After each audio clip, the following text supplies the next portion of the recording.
Paprec est le partenaire engagé de cette saison de Navigante, un partenaire qui depuis toujours a la volonté de permettre au plus grand nombre d'accéder à la course au large.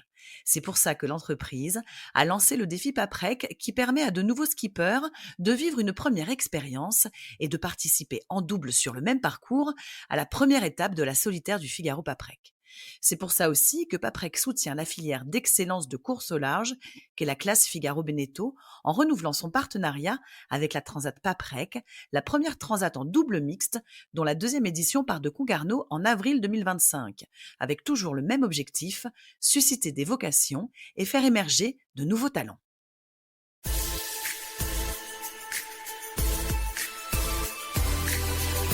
Bonjour à tous, bienvenue dans Navigante, le podcast dédié aux femmes de la course au large et de la régate, celles sous les feux des projecteurs, celles de l'ombre aussi, à ces femmes compétitrices, déterminées, qui mènent parfois 1000 vies en une. Elles vont vous raconter leur parcours, leur bonheur, leurs cicatrices, leur place dans le monde de la voile. Elles vont nous dire ce qui les anime encore et toujours. On va partir à la rencontre de ces navigantes très inspirantes. Navigante est produit par Tip & Shaft, le média des professionnels et des passionnés de voile de compétition. Tip & Shaft, ce sont 2 newsletters hebdomadaires en français et en anglais, des podcasts, des événements, des formations, un studio de production de contenu, ainsi qu'une plateforme de vidéos à la demande et un festival du film que vous pouvez retrouver sur tipandshaft.com. Je suis Hélène Cougoul et vous écoutez Navigante. D'abord, elle m'a répondu: je ne suis pas sûre d'avoir assez de bouteilles. Ensuite, qu'il fallait faire ses preuves, sous-entendu, avant de pouvoir être là, derrière le micro. Ça en dit déjà pas mal du caractère de notre invitée qui, dans le cadre de la 3e promotion du programme Cap pour elle, va prendre le départ de la Transat Café L'Or le 26 octobre aux côtés de l'Espagnole Aina Baosa, un peu sur un coup du destin. Quand on regarde son parcours, on en conclut aussi qu'il est révélateur de qui elle est. Titulaire d'un doctorat en imagerie cérébrale, on a hâte de lui demander ce que ça veut dire, ingénieur en électronique et passionné de voile. En 2019, notre Brestoise de 35 ans a pris un sacré virage pour vivre sa passion, être en mer, faire de la compétition. La Mini Transat 2019 et le déclic s'ensuivent des courses en Ocean 50, en IMOCA et donc en classe 40. Elle dit qu'elle se laisse guider par ses envies. Le chemin jusqu'à présent est très intéressant et forcément un peu atypique. Ah oui, c'est aussi une gymnaste accomplie. Les études pointues, elle sait donc. Le sport du haut niveau, elle connaît aussi. La transat en classe 40, elle va découvrir. Axel Pilin est l'invité de ce nouvel épisode de Navigante. Bonjour Axel. Bonjour Hélène. Est-ce que tout va bien? Tout va très bien. Oui, oui, oui, on est prête à il y a du soleil, le bateau est prêt et voilà, on est assez sereine. Pas de stress d'être, dans ce podcast avec nous. Je sens que c'est un exercice un peu, particulier pour toi, encore? Si, en vrai, j'ai un peu de stress effectivement, c'est très particulier. J'ai pas l'habitude de parler de moi en fait ou d'être interviewée comme ça, donc voilà, une petite aventure matinale. C'est la rançon de voilà, d'aller faire la transat, d'avoir, déjà, cumulé pas mal de milles sur l'eau? Est-ce que c'est le prix à payer pour ça? C'est un prix quand même assez agréable d'aller discuter, rencontrer des gens, je sais pas. Bon écoute, on va, commencer avec, le début. On va rembobiner la pelote. Comment est-ce que ça commence ton histoire avec, le bateau, avec, la mer? On l'a dit, Brest, c'est quand même un peu le giron du début. Ça commence assez tôt, je crois, hein? 6 ans, non, c'est ça? Moi, là, en vrai, je me souviens pas vraiment d'à quel âge j'ai mis, le pied pour la première fois sur un bateau. J'ai un souvenir assez marquant où je me penche par-dessus le bord, c'est d'un moteur-hop qui appartient à ma mère et j'étais avec mon père, on faisait la navigation en double en moteur-hop et il me disait de pas trop me pencher et je sais pas, c'était oui vers 5 6 ans. Après, c'était vraiment pour s'amuser, pour aller sur l'eau et c'était rien de ouais, c'était du plaisir avant tout, hein.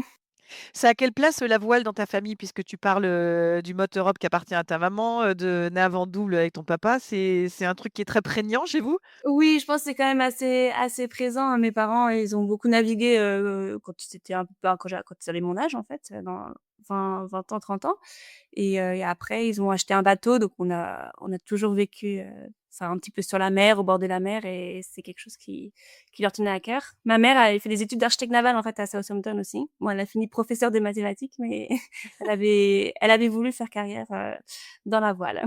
Qu'est-ce qui l'a fait bifurquer? Le fait de pas trouver de travail tout simplement OK, et de nourrir sa famille, enfin voilà, donc une chose assez simple. d'accord, et ça ressemblait à quoi le quotidien de ton enfance, Axel? C'était dans quel coin? On disait Brest, c'est Brest-Brest ou Ah c'était, non, c'est pas Brest même.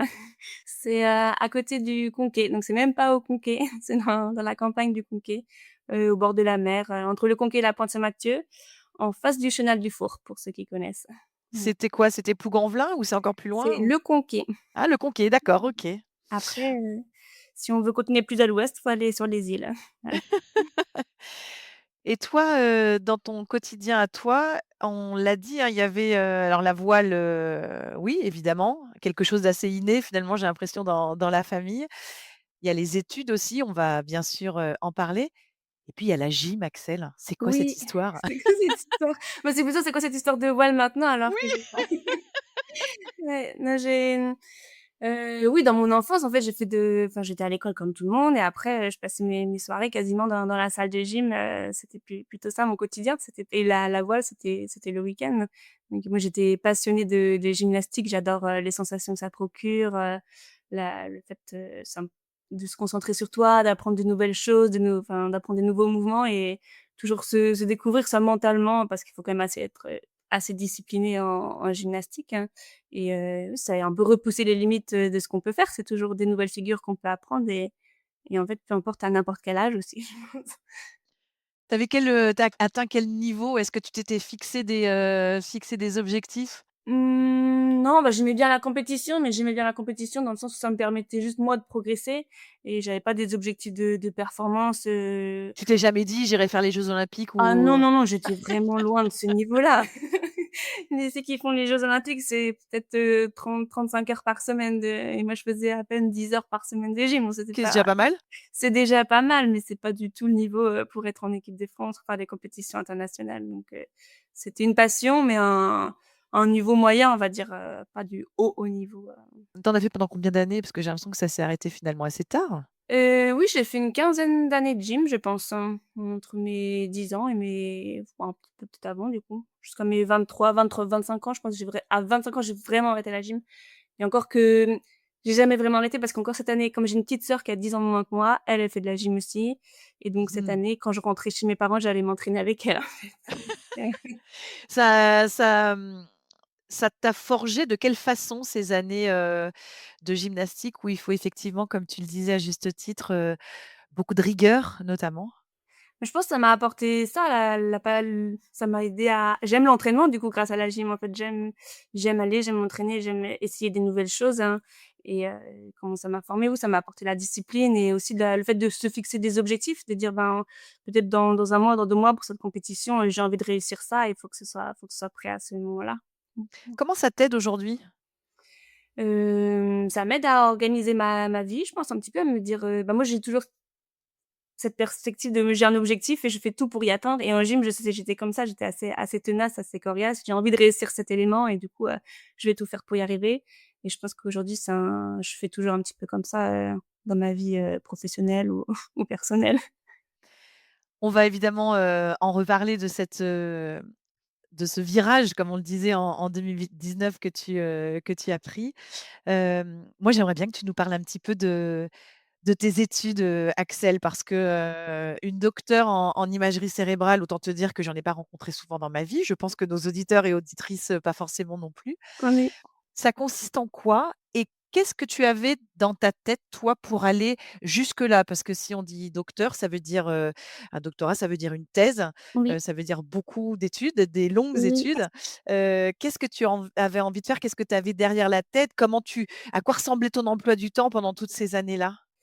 Bah, c'était assez varié en fait, parce que j'ai fait des études assez classiques d'ingénieur au début, donc j'ai fait une classe prépa, après j'ai fait une école d'ingénieur et j'ai trouvé pas trop, ma voie en fait à la fin de cette école d'ingénieur. J'avais pas envie de rentrer dans un bureau d'études, de travailler travailler dans une entreprise, j'avais envie encore d'apprendre et de découvrir, hein, et c'est en fait, c'est quelque chose qui me pousse pas mal, c'est de découvrir des choses, d'apprendre, de comprendre, hein, et j'ai fait ma dernière année d'études en Italie et en discutant avec des gens, en regardant un petit peu ce qui était possible de faire, je dis: «Bah, pourquoi pas faire de la recherche, en fait, ça me correspond bien, j'aime m'apprendre, j'aime, faire des choses, j'aime tester, j'aime explorer», et donc j'ai contacté un professeur italien qui travaillait, à Brest, hein, et on a discuté un petit peu et il m'a dit qu'il avait une proposition, d'emploi, enfin de poste, de recherche pour faire une thèse, et donc pendant 3 ans, j'ai travaillé dans son équipe qui était internationale. Enfin, c'était assez amusant parce que du coup, je revenais d'Italie et j'ai intégré une équipe où j'étais la seule française, en fait, née à Brest. C'était pas mal, et à quoi ressemblait mon quotidien? C'est un quotidien de jeune chercheur, on va dire, on va au labo, tous les matins, on a un ordinateur, on fait on lit beaucoup d'articles, hein, on fait des expériences. Du coup, moi, mes expériences, c'est des expériences numériques parce que je travaillais sur tout ce qui était la modélisation, en fait, hein, de la propagation du courant, dans le cerveau.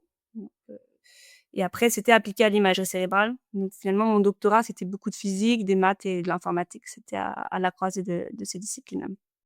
Qu'est-ce que tu, au-delà de la recherche et de la découverte et de l'apprentissage comme tu le dis, tu te projetais comment? Parce qu'il y avait pas encore, j'imagine, l'idée de devenir, navigatrice professionnelle à l'époque? Non, et même c'est quelque chose qu'aujourd'hui, je suis navigatrice effectivement, mais je sais pas combien de temps ça va durer et je me limite pas, je me dis pas que peut-être un jour je retournerai dans la recherche, j'aime toujours ça et j'ai toujours des contacts avec, du coup des collègues de cette période-là, mon directeur de thèse, et puis on échange un petit peu, et qu'est-ce que j'avais dans la tête? C'était vraiment juste j'aime ce que je fais, j'ai envie de continuer, j'ai envie d'apprendre, et voilà, il y avait pas de et un plan sur le long terme, oui, effectivement, j'aurais peut-être voulu devenir chercheuse, mais je pense pas que j'avais forcément envie d'enseigner, aussi. Donc c'était un poste plutôt CNRS que j'aurais voulu, mais c'était voilà, j'étais guidée un petit peu spontanément parce que j'ai envie de faire sur le moment, et j'ai pas plus programmé que ça, la suite. Mmh. Est-ce que tu as découvert des choses particulières? Non, rien. Rien de particulier, j'ai résolu des équations différentielles, enfin voilà, c'était un quotidien assez virtuel. C'est ça qui était un petit peu difficile à vivre pour moi, parce que j'aime bien aussi être à l'extérieur, et parfois je regardais par la fenêtre, je me dis: «Mais qu'est-ce que je fais là devant tous ces chiffres qui défilent?» et c'est pas très facile. Voilà. Et d'être dans cette, équipe internationale aussi, d'avoir, travaillé aussi en Italie, ça t'a appris quoi sur toi, justement, d'être, à l'aise et de travailler dans un milieu, mixé finalement? Les choses sur moi, je sais pas si enfin, je pense que ça m'a ouvert un petit peu déjà. Enfin, ça m'a aidé à parler enfin, parler plus facilement, d'être un peu moins introvertie. Tu Heu, l'es, introvertie? un petit peu, je pense, oui. Je m'exprime pas très facilement, d'où ce podcast, et voilà, et non, j'ai beaucoup aimé travailler avec, les gens qui viennent vraiment du monde entier, de découvrir leur culture et d'apprendre de eux comment ça se passe dans leur pays, comment ils voient les choses, et il y avait beaucoup d'échanges qui étaient au-delà du sujet scientifique, qu'on traitait, c'était vraiment très, très, très, très varié, hein. C'était, bah, justement avec un ami, il me disait: «Oh, c'est pas grave, ne t'inquiète pas pour l'avenir, tu es une femme». Moi, je dis: «Bah, pourquoi ce serait moins inquiétant que si tu es un homme?» Ouais. Lui, c'est juste, il venait d'Europe de l'Est, je sais pas trop, vraiment pas du tout la même opinion, ou la même culture, c'était marrant, ça un truc qui m'a frappée à ce moment-là. Moi, j'ai un ami qui venait de Colombie aussi, donc on échangeait aussi, bah, sur des choses, bah, sur, tout ce qui était gay, enfin vraiment des choses, culturelles, et voir leur opinion, et c'était très intéressant tous les échanges que j'ai pu avoir avec ces personnes-là, avec qui je suis toujours en contact du coup. Ça agrandit les horizons tout ça. Oui, voilà, tout à fait. Alors puisqu'on parle d'horizon, je me fais une auto-relance. Tu disais, de temps en temps, je regardais par la fenêtre et je me disais: «Mais qu'est-ce que je fais là avec tous ces chiffres qui défilent devant moi?» Allez, on va faire une petite, métaphore. Tu voyais quoi par la fenêtre déjà? C'était quoi qui t'appelait déjà? Bah, moi, enfin, je me c'est il y avait la mer juste derrière. Donc c'était c'était à Télécom Bretagne, donc c'est une école qui est juste au-dessus du Goulet de Brest, donc on a Oui. vue sur la mer. Donc oui, j'avais envie de partir, d'aller voir un peu ce qu'il y a derrière l'horizon. Enfin, c'est vraiment une image, mais on était un petit peu attirés par ça, d'aller voir ce qu'il y a dehors, mais encore plus loin que juste ce qu'on voit, par la fenêtre.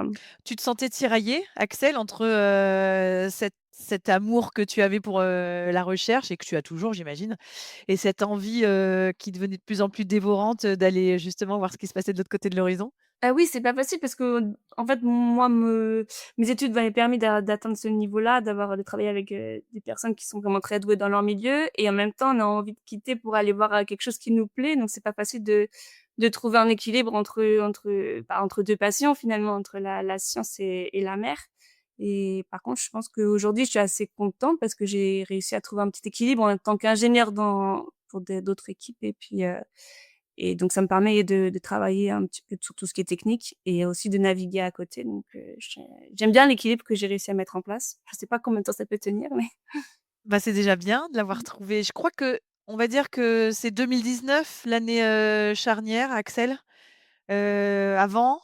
oui, il y a un petit peu un avant-après 2019 parce qu'avant 2019, enfin, disons plutôt c'est 2018, c'est la transition et en 2020 du coup, j'arrive à Lorient, je vais travailler pour une entreprise, qui travaille avec, des IMOCA ou des ultimes, pour faire de l'électronique et du coup, vraiment j'ai fait un choix à ce moment-là de dire, bah, je quitte Brest, je quitte, ma carrière potentielle, de scientifique hein, et je viens travailler dans la course au large.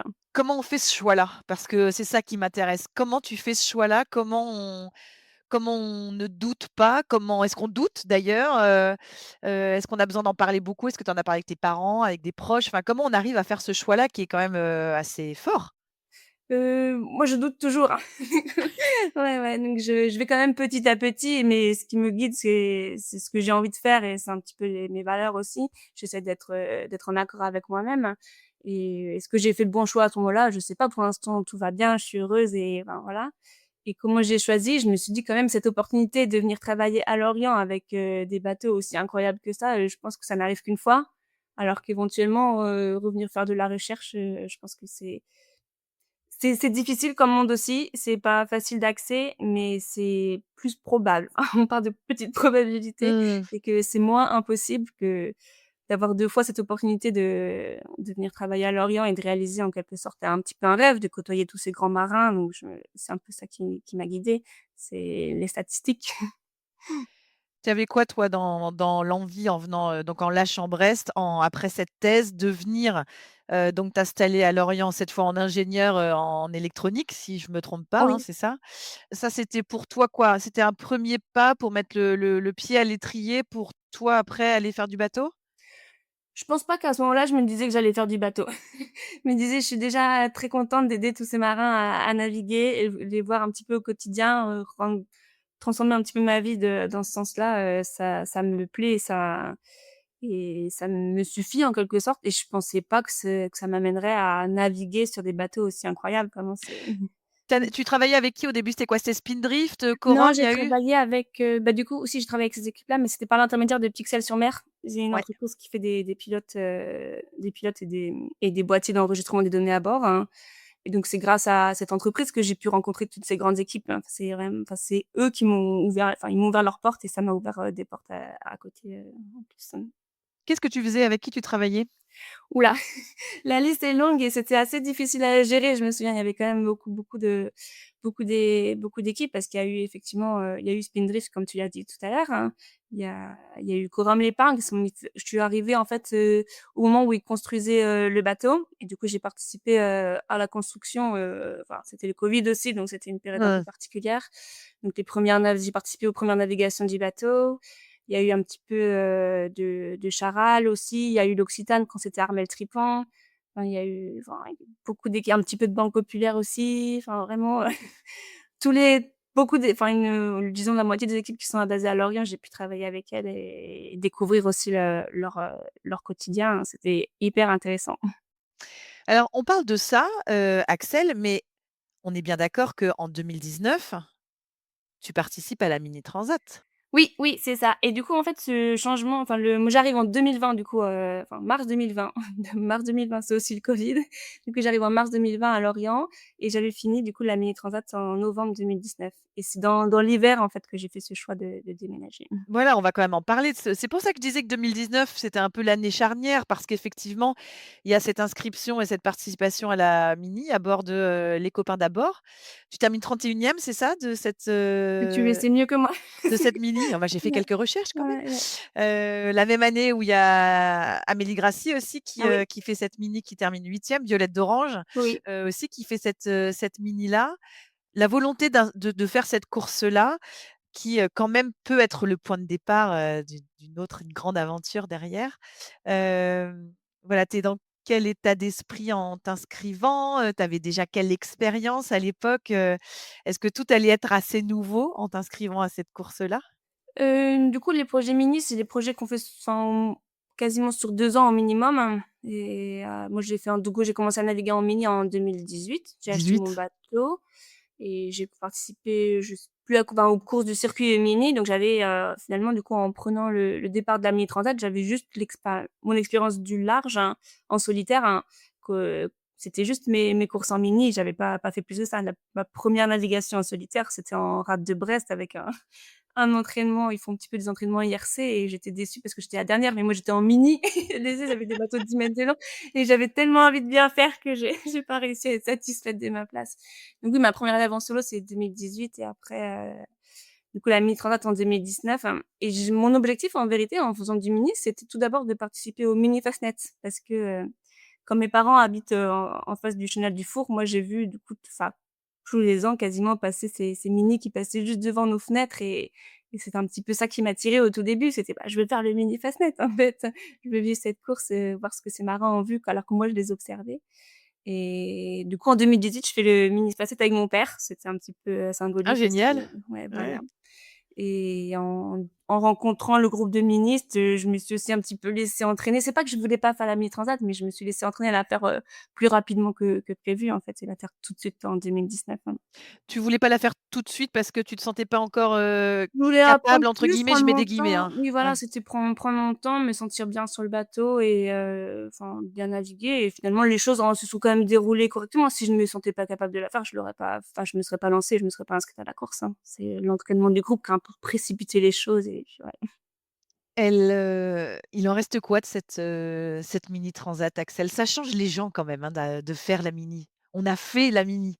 Bah, oui, oui et je me rends compte maintenant et comme tu le dis, c'était aussi un virage pour moi, mais la mini transat, c'était, bah, des super belles rencontres avec, tous les ministres que j'ai pu côtoyer, avec qui j'ai encore des très bons contacts, hein et après d'un point de vue personnel, c'est une belle découverte aussi de vraiment voir que je me sens bien en mer, que j'aime ça en fait, que j'aime naviguer et enfin voilà. Tu te sentais comment justement, à bord de ton petit mini à traverser l'Atlantique? Ça a été, qu'est-ce que tu as pu ressentir ou vivre, qui a été déterminant pour toi de te dire: «C'est ça et ça va être ça, la suite»? Il y a des sentiments très très opposés quand on est en mer. Moi, j'ai eu des sentiments, me sentir vraiment toute petite. Je me souviens que je m'étais moi-même madossée, à l'arrière au coin du bateau, ma télécommande pour être au bon endroit avec le pilote parce qu'il y avait du vent et j'étais pas très à l'aise sur le bateau et par contre, il y a des sentiments incroyables où on est hyper serein, où le bateau glisse et ça, c'est super ces sentiments. Donc il y a vraiment des hauts, des bas et au final, je pense que j'ai retenu que les hauts en me disant, même s'il y a des moments où c'est difficile, où c'est un petit peu dur et en fait, et j'aime aussi les défis, donc les moments où je me sens pas forcément bien, j'ai envie de mieux les appréhender et du coup de refaire pour être mieux, pour être meilleure. T'en sors comment de cette expérience-là? Moi, je pense que j'en sors, grandie, mais grandie de tout le projet, en fait, hein. Bah, de l'achat du bateau jusqu'à l'arrivée de la Mini Transat, c'est énormément d'apprentissage de gestion des projets, apprentissage technique, apprentissage dans la navigation. Et j'ai pris beaucoup de confiance en moi, je pense aussi avec cette transat. On est tout seul sur l'océan et on se dit à l'arrivée, «Oh waouh, j'ai réussi, j'ai traversé et c'est moi toute seule qui l'ai fait» et ça c'est super chouette comme sensation. Axel, tu nous l'as expliqué, donc ça contribue à ce virage que tu vas prendre. Hem, c'est accueilli comment dans ton entourage d'ailleurs? Tes parents, voilà, ton entourage proche, ils en pensent quoi de ce grand virage de lâcher, la recherche pour, se lancer dans la voile? Bah, il y a enfin c'est mon père parfois qui me dit: «Bah, c'est dommage que tu pas continué tes études, c'était chouette parce que je fais un petit détour par la médecine». Voilà, il m'a dit: «Ah, tu aurais pu devenir médecin», mais bon, c'est pas, je pense que j'ai leur soutien quand même. Eux, ils sont contents que j'arrive à vivre de ma passion et tant que je suis heureuse, ils sont heureux pour moi aussi. Après, ça, c'est ma famille proche. Après, mes cousins, des fois, il faut que je leur explique, en fait, que c'est pas juste des vacances. C'est pas juste 2 semaines comme ça que je vais naviguer, c'est mon quotidien et c'est difficile à expliquer parfois aux gens nos métiers, en fait, de dire, «Oui, ben, je navigue, mais c'est pas que la partie avec le coucher de soleil et les dauphins autour. Il y a plein de choses autour et c'est un vrai métier» et ouais, mais je pense que en vrai, mais j'ai beaucoup de soutien autour de moi, même si ben, t après c'est différent parce que j'ai repris du coup un virage, en disant: «Bah, je navigue», et là c'est un peu, je sais que ma mère elle m'a déjà dit, «C'est tu finis quand cette petite pause?» Elle est contente, mais elle veut pas forcément intégrer de combien de temps ça va durer, enfin et que c'est pas forcément une petite pause. On verra bien comment Que ça ça peut durer plus longtemps qu'une, que ça peut juste une durer petite plus pause, longtemps. quoi. Oui, voilà. Il va y avoir, donc voilà, toutes ces grandes écuries que tu vas, côtoyer en tant qu'ingénieur. Oui. Puis il va y avoir des navigations aussi, forcément, et notamment quand tu vas travailler pour, le team Malidia Oui.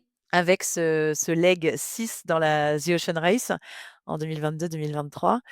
Bon, ça ressemble à quoi de faire une étape, de The Ocean Race, Axel? Je pense qu'il aurait fallu filmer ma tête quand on m'a dit: «Axel, tu vas faire le Lexis». Ah oui? Heu, Après c'est quelque chose dont on avait discuté déjà avec Boris à quasiment, au moment de la mise à l'eau. Il m'a dit: «Bah, tu fais partie des remplaçantes, et potentiellement si Rosie se blesse, c'est toi qui vas embarquer». Bon, Rosie, s'est blessée, elle était malade à Cape Town, elle s'est blessée après pendant le Lake du Sud, et heu et beaucoup de fois pendant l'Ocean Race, Pifou, qui est le directeur technique à l'époque, me dit: «Bah, Axel, prêt pour toi naviguer», et moi j'étais: «Waouh, je sais pas, ça me paraît incroyable et en même temps, j'ai très envie, mais un peu irréalisable». Je dis: «Bah non, Rosie, elle va bien, pas de raison que je prenne sa place», et donc vraiment quand ils m'ont dit, «Tu vas embarquer sur cette étape», j'ai fait: «Waouh, génial». Enfin, c'est un truc incroyable à vivre et j'étais, ouais, super contente. C'est un petit rêve qui se réalise quand même. Un rêve auquel j'avais même pas osé, vraiment rêver. Ça ressemblait à quoi? L'étape où, Bah, toi dans cette étape, quoi, et toi, comment tu t'es sentie, en fait? bah, l'étape était assez courte, et j'ai adoré parce que c'était, une navigation en contact. J'avais l'impression de vivre un peu une étape de Figaro, mais en IMOCA. C'était du coup entre Arus et La Haye, donc c'était plutôt navigation côtière, hein, et c'était les bateaux qui étaient à 30 nœuds parce qu'il y avait des super conditions, en vrai. La mer était plate, il y avait on était au reaching, enfin, c'était incroyable, hein, et avec des bonnes sensations, et puis dans l'équipe naviguer avec Boris, Will, Antoine, et c'est vraiment des super personnes, hein. Donc l'ambiance était très agréable à bord, très sereine, et c'est une équipe où on a envie de bien faire les choses, sans se prendre trop au sérieux, et du coup, c'est une, très bonne ambiance. Quand est-ce que tu vas te dire, «Bon là, j'ai la double casquette, ingénieure et ben, du coup navigante, hein, forcément». Mmh. Il y a un moment où tu te dis, «Ben, en fait, maintenant, j'aimerais vraiment bien être, navigante, à 100 du temps»? Quand est-ce que je me dis ça? En fait, je suis pas sûre que je me le sois vraiment dit. Je me suis l'hiver dernier, je pense que c'était l'année dernière, ouais, je me suis dit: «Bah, en fait, pourquoi pas essayer de faire du Figaro pour, naviguer plus et un peu légitimiser ma», je sais pas si ça se dit ces mots, légitimiser ma place dans les équipes, pour avoir plus d'opportunités de navigation, comme ça en équipage. Je me dis: «Si je prends plus d'expérience, si j'apprends plus, je vais pouvoir avoir plus d'embarquements». Mais mon objectif, c'était pas, et c'est pas forcément, c'est toujours d'être, enfin, c'est pas d'être seulement navigante, hein. J'ai envie de garder cet aspect technique, et donc de naviguer plus et à plus haut niveau, c'est pour essayer d'augmenter un petit peu ces connaissances que j'ai, mais j'ai pas envie de perdre les autres connaissances. Tu avais besoin de cette légitimité? Tu sens que Oui, tu as besoin de cette légitimité? oui, bah, moi, je pense que j'ai encore beaucoup de choses à apprendre au niveau des navigations. J'ai pas f Enfin, j'ai navigué sur des grands bateaux sans avoir, fait, toute, bah, déjà le éventuellement un parcours olympique, ou alors on avait fait du Figaro, et du coup, j'ai un parfois un peu de mal effectivement à me sentir, légitime, d'avoir ma place à bord vraiment, parce que je l'ai par mes connaissances techniques, mais j'aimerais bien aussi l'avoir par mes connaissances, de navigatrice, donc je me dis qu'il faut que j'apprenne plus. Et quand tu te dis en 2024 que tu as envie de faire la solitaire, finalement, tu vas pas la faire, mais tu vas la faire en embarquant, je crois, sur, Les au bateaux, moins une étape, mmh, avec Yann Château sur, le oui. comité de course.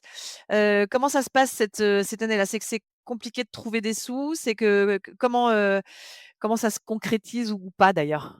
En fait, du coup, j'avais commencé à faire du Figaro sur mes propres fonds, en cherchant de l'argent à côté et j'ai pas trouvé d'argent tout simplement. Mmh. Je pense que j'ai pas bien mené mon projet aussi, parce que je travaillais encore avec Malizia, donc c'était vraiment compliqué de gérer, la recherche de sponsors en Figaro, les navigations en Figaro et de travailler pour Malizia. Du coup, j'ai mis de côté Malizia, mais du coup, j'avais le bateau parce que j'avais loué à Alain Gauthier son bateau et du coup, j'ai beaucoup navigué. Et j'ai fait une petite erreur, je pense dans la gestion de mon projet où j'aurais dû me concentrer sur la recherche de sponsors plutôt que d'aller naviguer, mais je Pas de regrette pas non regret. plus. Pas de regret, voilà. Les choses se sont passées comme elles se sont passées et j'ai adoré faire les entraînements au Figaro.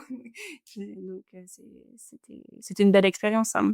J'aime bien parce que ça ressemble assez à ce que j'ai lu dans des articles que te concernant et que tu as dit tout à l'heure. Je suis guidée par mes envies. Bon, ben, voilà, tu avais envie d'aller faire du bateau plus que d'aller chercher des sous, quoi. Oui, voilà, en fait, ouais. C'est voilà, il faudra que je me discipline encore plus, je pense, si je veux avoir mon propre projet pour chercher de l'argent. Malgré tout, tu vas embarquer, dans cette année-là, en IMOCA aussi, sur, Guyot pour la Transat Les Sables Newport. Il va y avoir, l'Ocean 50 aussi avec, Thibaut Vauchel-Camus et Yann Eliès dans la route, des Terres Neuvas. Oui. Ces expériences, elles t'enrichissent de quelle façon et elles te donnent le goût encore plus de quelle façon? Mais juste pour préciser les choses, du coup, j'arrête aussi le Figaro parce que Thibaut dans l'hiver aussi m'appelle en me disant: «Axel, je peux te proposer un truc?» Je fais: «Bah oui, vas-y». En fait, j'ai un truc à te proposer, faut que je c'était on s'est croisés déjà cet hiver, pardon. On s'est croisés l'hiver il est venu à Lorient: «J'ai un truc à te proposer, je t'appelle» et en fait, il m'appelait pas et en fait, il m'appelle peut-être, 1 mois après et il me dit: «Bah Axel, est-ce que tu veux faire toute la saison, avec moi, sur, Solidaire en peloton?» et je fais: «Bah ah ouais, carrément!» Enfin, je c'est les bateaux qui sont fascinants et et du coup, pour la question initiale, comment ça m'a enrichie? Bah, c'est juste naviguer avec, de les meilleurs des marins qui sont exceptionnels et donc un petit peu comme une éponge, j'ai beaucoup appris d'eux et comme eux aussi me faisaient confiance, du coup, ça m'a permis de me faire confiance à moi aussi. C'est beaucoup d'apprentissage et des opportunités incroyables d'avoir, rencontré ces gens. Comment il t'a contacté, Thibaut? Thibaut, alors on s'était rencontrés, grâce à Antoine Auriol, parce qu'ils avaient fait un stage, d'entraînement, en septembre du coup de il y a 2 ans maintenant, à Mmh. Lorient et Antoine nous a mis en contact tous les 2 et il avait dit je me souviens très bien, il a dit: «Ah Thibaut, si tu cherches une fille, Axel, elle est super motivée, vas-y, faut l'appeler».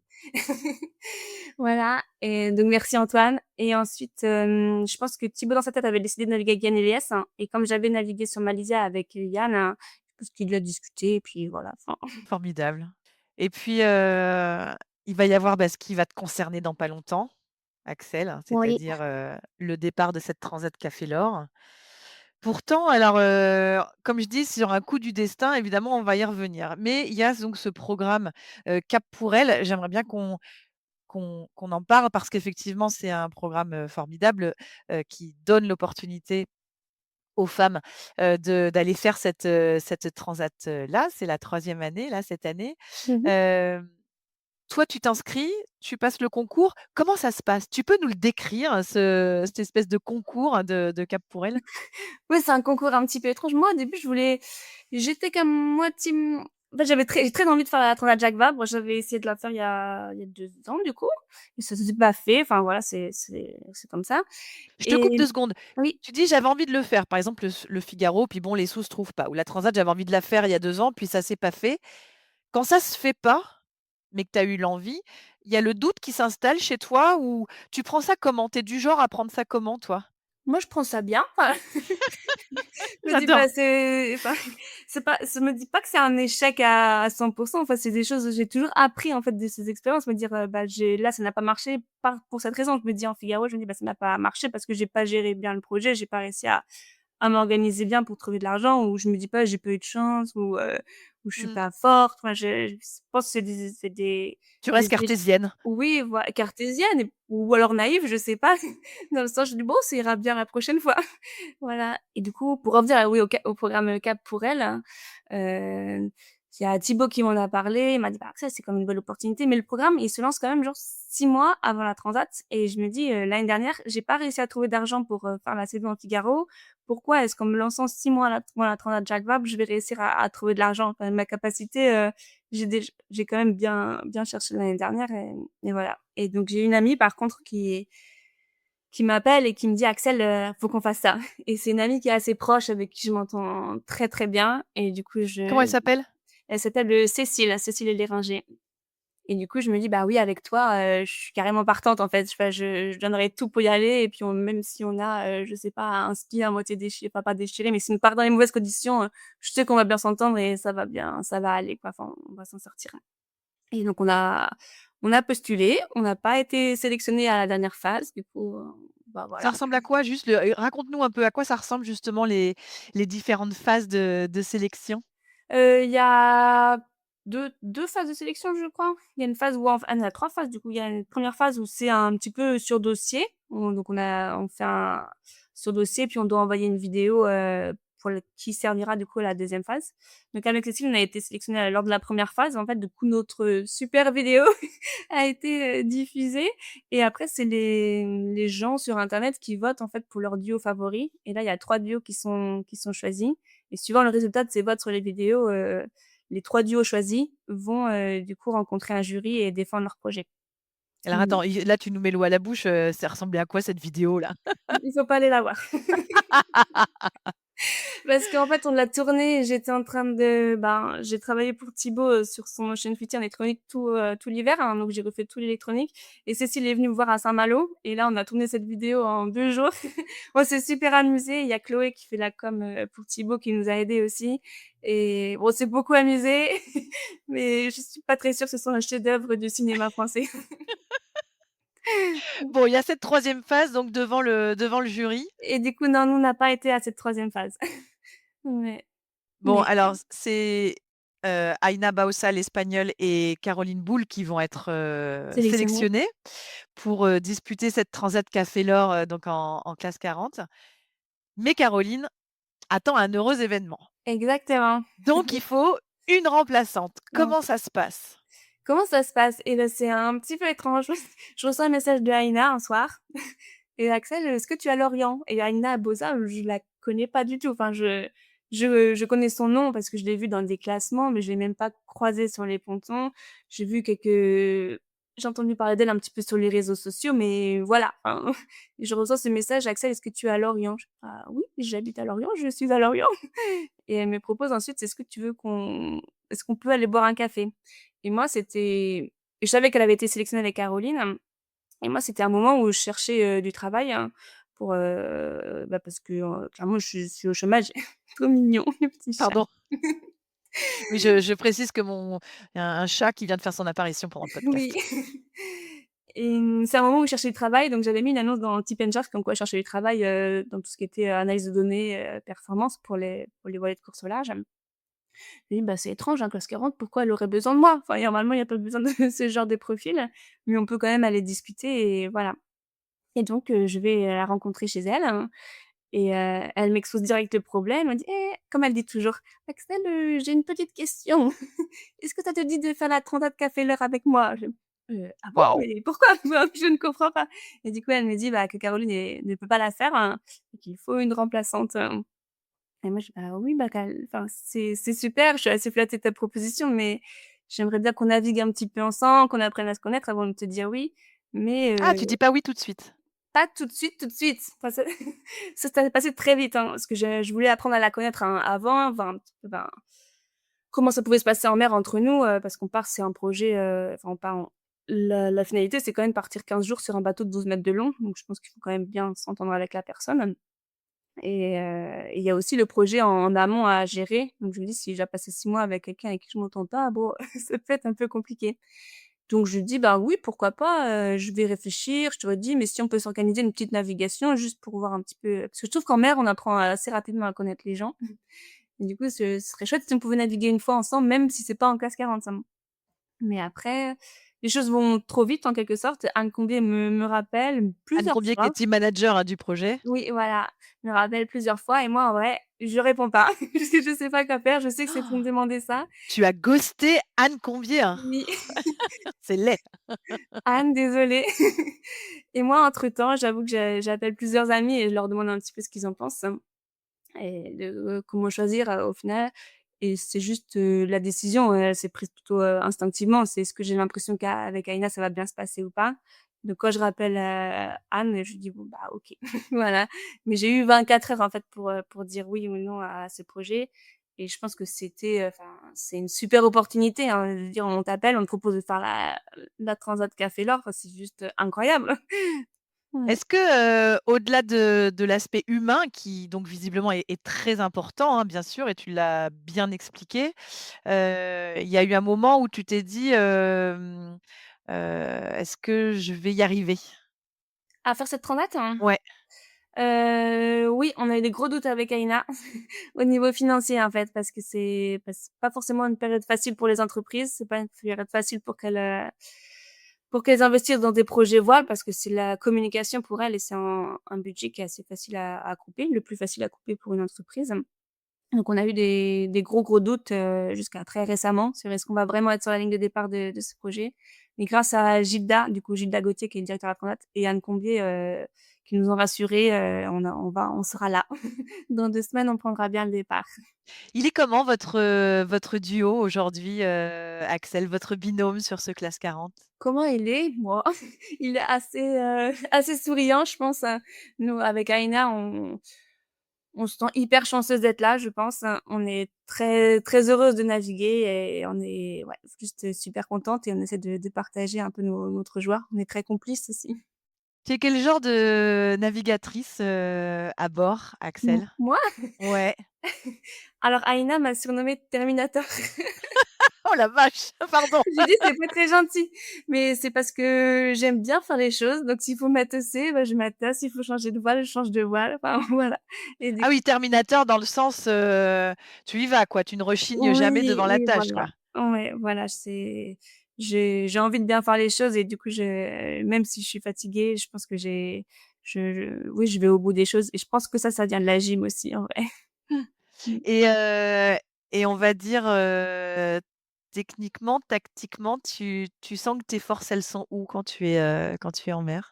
Techniquement, je pense que j'ai confiance un peu dans je connais bien le bateau, j'ai réussi à bien comprendre les systèmes et tactiquement, je pense que j'ai des choses à apprendre, mais j'ose un petit peu faire les choses, je discute beaucoup avec Kevin Bloch, avec qui j'ai fait la mini transat d'ailleurs, qui a navigué sur ce bateau aussi et du coup qui, en tant qu'ami, nous accompagne sur le projet d'un point de vue technique et un peu tactique aussi avant les courses, donc on est en tant qu'amis. Tu as des modèles? Des Des modèles gens de qui t'ont inspiré ou qui t'inspirent? Des gens qui m'inspirent, quand j'étais petite, c'était Hélène MacArthur qui m'a vraiment elle me faisait rêver. Aujourd'hui, des modèles, j'aime beaucoup, je suis impressionnée par, Charlie Dalin, tout son Ouais, palmarès, mmh. on pense bien à lui, on pense bien à Oui, en Charlie plus, d'ailleurs, voilà, il y a effectivement. ce contexte, donc c'est encore plus impressionnant, très clairement. Charlie Dalin, il y a Sam Davis aussi, j'aime bien ce qu'elle a réussi à construire, hein. Il y a beaucoup de navigateurs, qui m'inspirent, oui. Tu attends quoi de cette, transat Café L'Or dont le départ sera donné le 26 octobre? Je pense que enfin, je suis déjà très contente de prendre le départ, et je pense que ce sera beaucoup d'apprentissage encore une fois. C'est une première transat en double, et refaire, en classe 40. Du coup, c'est à beaucoup de nouveautés et en même temps, j'ai envie, comme c'est pas ma première transat, j'ai quand même envie de jouer la compétition, mais d'être, sans se mettre de pression sur le résultat. C'est juste s'il y a des gens autour de nous avec qui on peut jouer et ben, ce sera génial. Donc j'espère que ce sera un beau jeu. Est-ce que tu t'es déjà posé la question de savoir quel était pour toi, hein, bien sûr, le rêve ultime? Mon rêve ultime, je pense que c'est La question à 10 000 $. ouais, ouais. J'ai commencé à en parler, à le formuler vraiment assez récemment, j'osais pas trop le dire avant. Je pense que je rêve de faire le tour du monde, le trophée Jules Verne, en fait. Ça, ce serait un rêve ultime parce que justement, ça allie, l'humain, la technique et je trouve ça extraordinaire, cette recherche, de performance autour de la planète, en équipage, je trouve ça vraiment génial. Quel regard tu portes, d'ailleurs sur le projet d'Alexia Varier de Famous Project, justement d'aller faire le trophée Jules Verne avec un équipage 100 féminin? Ouais, j'adore son projet. Je pense que ça secoue un peu les idées reçues et c'est très, comment dire? Courageux de sa part de se lancer aussi comme ça, avec, un nouvel équipage, un nouveau bateau et aussi du coup, je pense qu'elle est assez observée et du coup, ça doit pas être si facile. Allez, dernière petite chose, Axel, tu t'imagines comment le dimanche, 26 octobre au matin quand ton réveil va sonner? Ah, je pense que je serais stressée. Ça ressemble à quoi une Axel stressée? Oh, elle regarde trop son bateau partout, elle vérifie que tout est bien en place, elle parle plus beaucoup. Ouais, voilà. Déjà, je parle pas beaucoup alors ouais, mais je pense que je serais très bah, je sais pas si je pense que je me dirais: «Oh, c'est vraiment le départ», déjà assez surprise, de réaliser que c'est le départ, Oui, oui, ce mais sera bien ça, ce sera oui, bien ça. voilà et après je pense que je serais un peu stressée, je sais pas trop pourquoi, parce que c'est une course quand même, donc j'ai envie de bien faire les choses et un peu, j'ai un peu peur, je me dis des fois d'être dépassée par l'événement, de me dire: «Ouais, c'est une grande course» et donc j'ai envie Tu de veux dire submergée par les émotions ou pas c'est par ça? les émotions Non? forcément, parce que je pense que ça j'aurais essayé de gérer enfin j'espère avoir géré ça avant en fait, et me de prendre les choses, de me dire: «Waouh, c'est la Jacques Vabre», alors que je pense qu'il faut que j'arrive à me dire que c'est une course, hein. Il faut prendre les choses étape par étape, hein. Donc j'espère que j'arriverai à gérer ça comme ça. Eh ben, évidemment, c'est ce qu'on te souhaite. Je trouve que tu es, bien jolie et bien souriante pour un Terminator quand même. Je sais que c'est un sacré surnom, mais si Aïna dit, c'est que Aïna a raison sans doute. Non, c'est parce que j'aime bien matasser juste. En tout cas, merci beaucoup, pour ton temps, Axel. On sait qu'il est précieux à quelques jours forcément du départ d'une grande et belle échéance comme, la Transat Café L'Or. Je trouve que pour quelqu'un de tes œufs qui n'osait pas, vraiment, tu as super bien parlé dans ce podcast. Donc merci d'avoir été notre invité. Eh bien, merci beaucoup pour l'invitation, c'était un plaisir. Merci et bonne transat surtout. Merci, à bientôt. Merci d'avoir écouté cet épisode de Navigante produit par Tip Shaft. N'hésitez pas à nous dire ce que vous en avez pensé, n'hésitez pas non plus à le partager. Et si vous souhaitez suivre l'actu de la voile de compétition, abonnez-vous à la newsletter de Tip Shaft, c'est gratuit, elle est envoyée chaque vendredi à 17 h. Et pour vous inscrire, ça se passe sur tipandshaft.com. À bientôt.